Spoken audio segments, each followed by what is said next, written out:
ರಾಯಚೂರಿನಲ್ಲಿ ಜೆಡಿಎಸ್ ಶಾಸಕಿ ಮನೆಗೆ ಎಂಟ್ರಿ ಕೊಟ್ಟು ಆತಂಕ ಹುಟ್ಟಿಸಿದ ಆಗಂತುಕರು. ಹೌದು, ರಾಯಚೂರು ಜಿಲ್ಲೆ ದೇವದುರ್ಗ ಪಟ್ಟಣದಲ್ಲಿರೋ ನಿವಾಸದಲ್ಲಿ ಈ ಘಟನೆ ನಡೆದಿದೆ.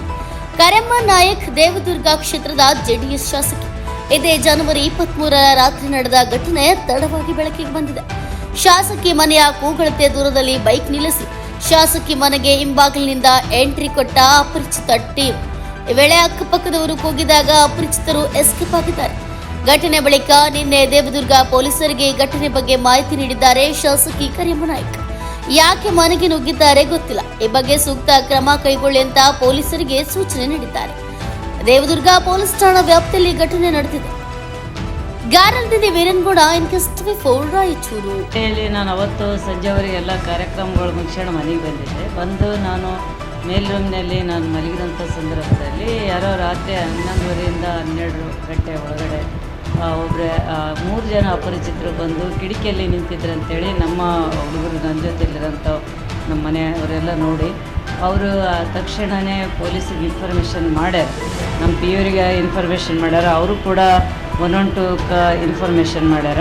ಅದಾದಮೇಲೆ ಅವರು ಮ್ಯಾಳಿಗೆ ಮೇಲಿಂದ ಹಿಂದ್ಗಡೆಯಿಂದ ಜಿಗಿದು ಅವರು ಹೋಗ್ಯಾರ ಅನ್ನೋಂಥ ಮಾಹಿತಿ ನನಗೆ ಬೆಳಗ್ಗೆ ಗೊತ್ತಾಗಿರೋದು. ನನಗೆ ರಾತ್ರಿ ಯಾರೂ ಎಬ್ಸಿಲ್ಲ.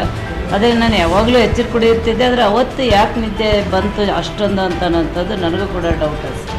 ಯಾರು ಬಂದಿದ್ರು, ಎದ್ರ ಸಲ ಬಂದಿದ್ರು ಏನಾದರೂ ನನಗೆ ಗೊತ್ತಿಲ್ಲಲ್ಲ ಯಾಕೆ ಬಂದ್ರಂತ. ಅಪರಿಚಿತರು ಬಂದದ್ದು ಸತ್ಯ.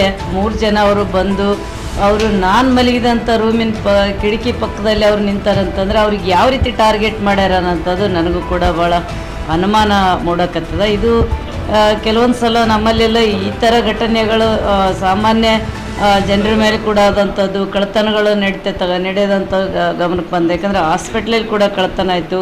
ಒಬ್ಬ ವ್ಯಕ್ತಿ ವಾಕಿಂಗ್ ಹೋಗೋದಂಥ ಸಂದರ್ಭದಲ್ಲಿ ಕಿಡ್ನ್ಯಾಪ್ ಮಾಡಿ ಅಲ್ಲಿ ಕೂಡ ಅವರಿಗೆಲ್ಲ ಹಣ ವಸೂಲಿ ಮಾಡಿದರು. ಇದ್ರ ಬಗ್ಗೆ ಎಲ್ಲ ನೋಡಿದಾಗ ಅವರು ನನಗೆ ಯಾಕೆ ಅವತ್ತು ಆ ಥರ ಬಂದಿದ್ದರು ಅನ್ನೋಂಥದ್ದು ತನಿಖೆ ಆದಾಗ ಮಾತ್ರ ಗೊತ್ತಾಗ್ತದೆ. ಹಾಗಾಗಿ ಪೊಲೀಸ್ ಇಲಾಖೆ ನೋಡ್ರಿ 12 ಗಂಟೆ ಕಳೆದ್ರು ಕೂಡ ಅವರು ಯಾರು ಬಂದು ಭೇಟಿ ಆಗಿಲ್ಲ. ಆದರೆ ಬೆಳಗ್ಗೆ ಅವರು ನಾನು ರಾಯಚೂರಿಗೆ ಬಂದ ಮೇಲೆ 12ರ ಮೇಲೆ DYSP ಅವರು CP ಅವರು ಬಂದು ಎಲ್ಲ ಮನೆಯೆಲ್ಲ ನೋಡಿ ವಿಚಾರಿಸಿದ್ರಂತ ನನ್ನ ಗಮನಕ್ಕೆ ಬಂದರು. ಅಲ್ಲ ಮ್ಯಾಮ್, ಏನಾದರೂ ತಮ್ಮ ಕೊಲೆಗಿನ ಯಾರಾದರೂ ಸ್ಕೆಚ್ ಹಾಕಿದಾರಂತ ಅನುಮಾನ ಯಾರ ಮೇಲಾರು ಏನಾದರೂ? ಸರ್, ಪದೇ ಪದೇ ನಾವು ನನ್ನ ಮೇಲೆ ಇಂಥವೆಲ್ಲ ಸಣ್ಣ ಪುಟ್ಟ ಘಟನೆಗಳು ನಡೀತಾ ಇರ್ತಾವೆ. ಆದರೆ ಇದು ಭಾಳ ಗಂಭೀರವಾಗಿ ತಗೊಳ್ಳೋಂಥದ್ದು. ಯಾಕೆಂದರೆ ರಾತ್ರಿ ಹೊತ್ತು ಮನೆ ಹಿಂಭಾಗದಿಂದ ಅವರು ನಾನಿರೋ ಕಡೆಗೆ ಬಂದದ್ದು ನನಗೆ ಅನುಮಾನ ಅದ, ಭಯನೂ ಅದ. ಒಬ್ಬ ಜನಪ್ರತಿನಿಧಿ, ಒಬ್ಬ ಶಾಸಕರಿಗೆ ಈ ಥರ ನನ್ನ ತಕ್ಷಣವೇ, ಯಾಕಂದರೆ ನಂದು ಮನೆ ಪೊಲೀಸ್ ಇಲ್ಲ, ಕ್ವಾರ್ಟರ್ಸ್ನಲ್ಲೇ ಇರೋಂಥದ್ದು. ಅವ್ರಿಗೆ ನಾನೋಗಿ ಅಲ್ಲಿ ದೂರು ಕೊಟ್ಟು ನನಗೆ ಹಿಂಗಾಗ್ಯದ ಹಿಂಗಿಲ್ಲ ಅಂತೇಳಿ ನಾನೇನು ಅವರಿಗೆ ದೂರು ಕೊಡೋಂಥ ಅವಶ್ಯಕತೆ ಇಲ್ಲ ಅಂತ ನನಗೆ ಅನಿಸ್ತದೆ. ಯಾಕಂದರೆ 112ದವ್ರು ಬಂದ ಮೇಲೆ ಅದು ಕಂಪ್ಲೇಂಟು ಅವರಿಗೆ ಮಾಹಿತಿ ಬಂದೇ ಇರ್ತದಲ್ಲ.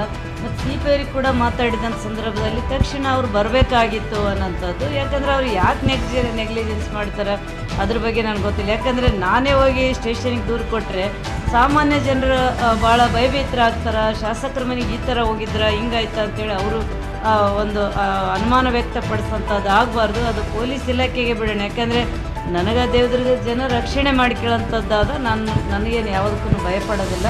ಇಂಥದ್ದು ತಾಲೂಕಿನಲ್ಲೇ ಆಗಲಿ ಜಿಲ್ಲೆಯಲ್ಲೇ ಆಗಲಿ ಆಗಬಾರ್ದು. ಯಾಕಂದರೆ ಜನಪ್ರತಿನಿಧಿಗಳನ್ನು ಕಾಪಾಡೋಂಥದ್ದಾಗಬೇಕು. ಯಾಕಂದರೆ ನಾನು ಡಿಸ್ಟಿಕ್ನಲ್ಲಿ ಒಬ್ಬ ಮಹಿಳೆ ನಾನು ಗೆದ್ದೀನಿ, ಸಾಕಷ್ಟು ಹರಾಸ್ಮೆಂಟ್ಗಳು ಅನುಭವಿಸ್ತಾ ಇದ್ದೀನಿ. ಒಬ್ಬ ದಲಿತ ಒಂದು ಸಮಾಜಕ್ಕೆ ಸೇರಿದ ಮಹಿಳೆ ನಾನು. ಇದನ್ನು ಇಲಾಖೆ ಗಂಭೀರವಾಗಿ ತಗೋಬೇಕಷ್ಟೆ.